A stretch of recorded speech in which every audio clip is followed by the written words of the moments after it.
Good morning, how's it going? So, a little bit of the Trans-Euro Trail. I live in Cornwall and I've been slowly sort of like getting into the TET stuff, getting into a little bit of off-road. My point of view is I'm a pretty new rider. This is my second bike and I've not had my license that long. So I thought it might be quite useful for people that are just getting into doing this kind of thing. My perspective on it. And so what I thought I'd do is I'd cover sections of the TET here in Cornwall and basically highlight anything that I find slightly tricky. And bearing in mind, if I find it a bit tricky, an experienced guy will probably find it very easy. Or perhaps if you've got a heavier bike or something, you kind of want to know, where the loose bits are, where the steep bits are, that kind of thing. So I think it might be useful from that point of view. There's loads of good videos on YouTube covering the TET, but most of them kind of sweep past whole areas like really quickly. So you get a vague notion of it, but you don't really know exactly what it involves. So I thought I'd just cover little sections and like I say, just highlight any sort of tricky bits and then place them on the map so you know where they are. So anyone that's fancying getting into this, they can look at it and they can sort of see what the level is. And bear in mind, I'll probably make it look harder than it is because I'm not super experienced. So if I start getting stuck and dropping the bike and stuff, don't necessarily think it's really difficult, just think I'm an idiot and I don't know what I'm doing. But anyway, like I said, I think that might be a useful point of view. So what we did this morning, I started at a place called Praze-An-Beeble, which is kind of like right almost bang central of the sort of the foot of Cornwall, as it were, a little bit over to the east. And I'm going anti-clockwise, so I'm going against the numbers at the moment. So at the moment I'm sort of near, where am I? I'm coming up to Hales. I'm coming up to not far from where I live basically, and I'm heading over towards St Ives. And so far, since between there, Praze-An-Beeble, and here, where I am on the map, there was only one vaguely tricky bit, and that was coming downhill, and it was very loose, very sort of lumpy, rocky sort of ground, fairly steep. It was the kind of steepness where if I wanted to stop, I probably would have slid a little bit.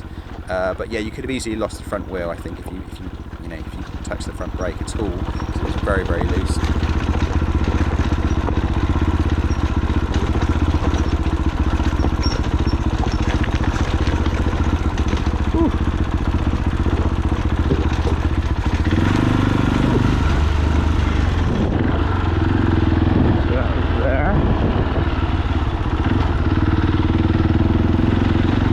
Bear in mind, my bike isn't really like a proper, dual sport. It's sort of a proper trails bike. It's kind of like a scrambler. You've got a bit of suspension there, a bit of travel, a bit of ground clearance, and it's not too heavy and it's not too sort of, cumbersome. So it shouldn't be too bad. But bear in mind what bike I'm riding and bear in mind my level. But yeah, so it was fairly loose and I found it fine, but I just felt that if, I could have easily, the front wheel could have easily just sort of slid out if I picked the wrong line at all. And if it was muddy and slippy, that would have been quite sketchy. But I found it fine, but so far, from there to here, that was the only sort of vaguely tricky bit. So anyway, let's press on. I thought I'd stop here, let the bike cool down, and yeah, just give you a little intro and sort of explain what we're doing. So let's carry on towards St Ives, and like I say, I'll highlight any trails, on any sections of the TET that I come across, and then just sort of give you my sort of appraisal on whether it was actually difficult or not. Let's press on and see how we go. Hopefully this will be useful to somebody. Cheers.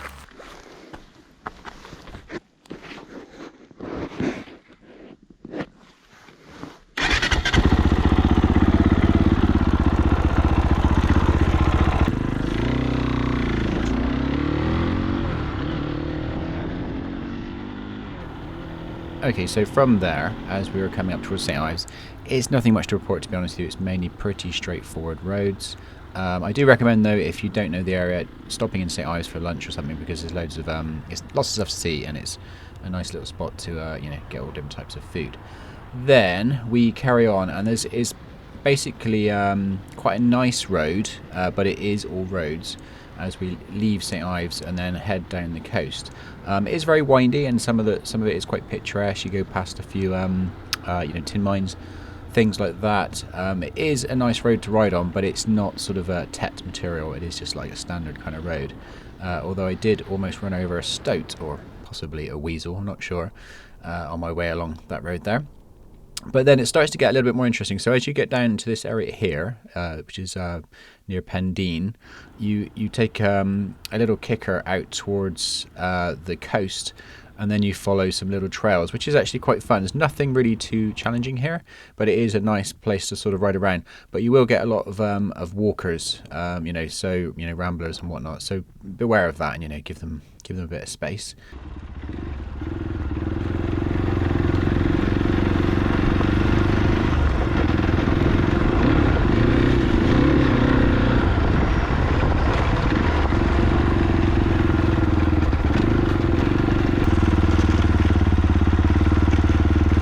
Thank you. Slowing down. No worries.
Loads of them.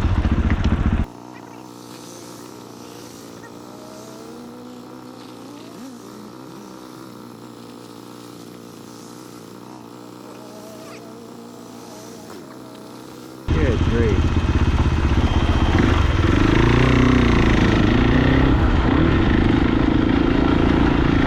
That was a lot of bloody landies.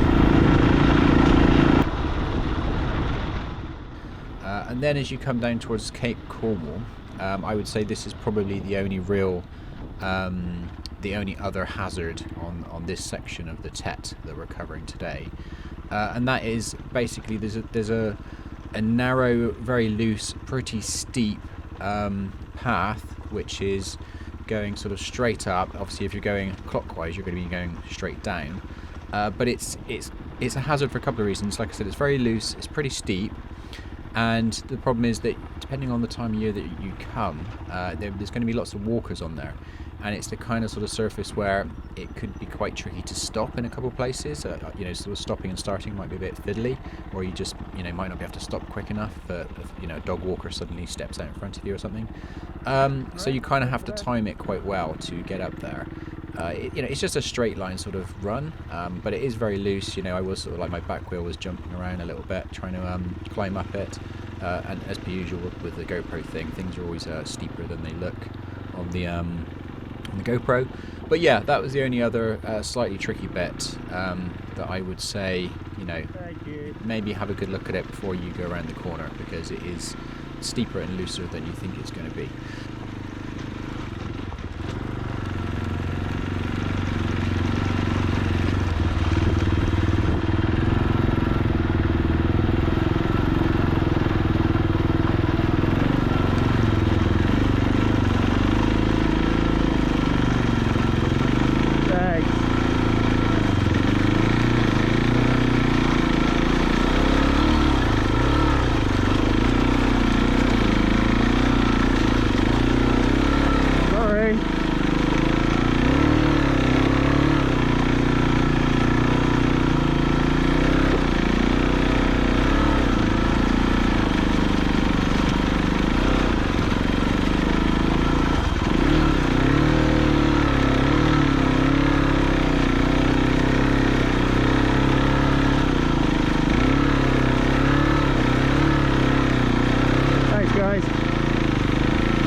bike, hot bike, hot bike. Woo.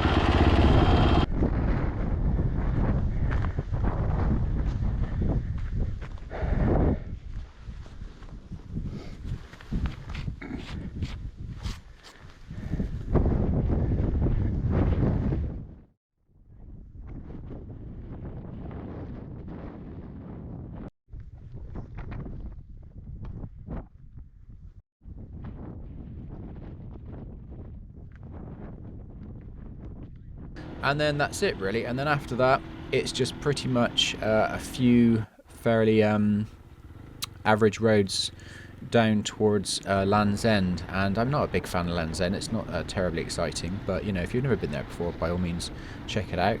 But I stopped this route today around just coming into Senan.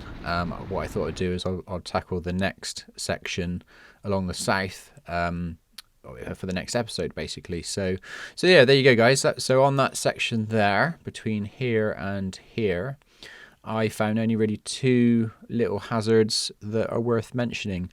The rest of it is predominantly roads. There is a few little dirty, muddy bits, but it is predominantly roads.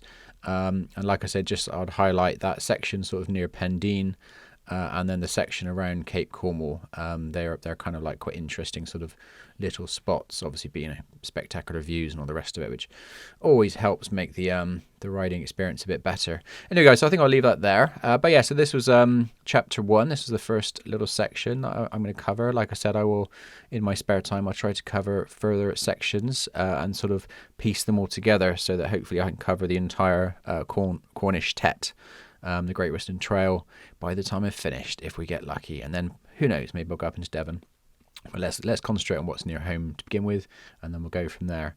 Okay, guys, I hope that was useful, and I will catch you next time.